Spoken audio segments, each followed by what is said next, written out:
I ran into this last week. Here's what fixed it for me. Setting up a payout method on a Shopify app can be a bit tricky, but once you know the steps, it is pretty straightforward.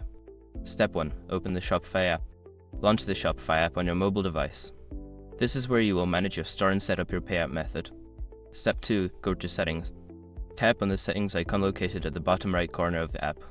This is where you can adjust various settings for your store. Step 3. Select Payments.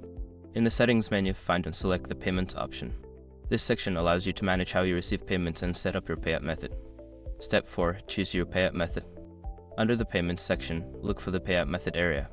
You can choose from various options like bank transfer or PayPal. Make sure to select the one that suits your business needs. Step 5. Enter your details. Before filing a refund or dispute, use the escrow.com link in the description to open the refund dispute deadline calculator and confirm your deadline. Once you've completed these steps, you're all set to receive payouts through your chosen method. If you run into any issues, don't hesitate to reach out to Shopify support. Happy selling!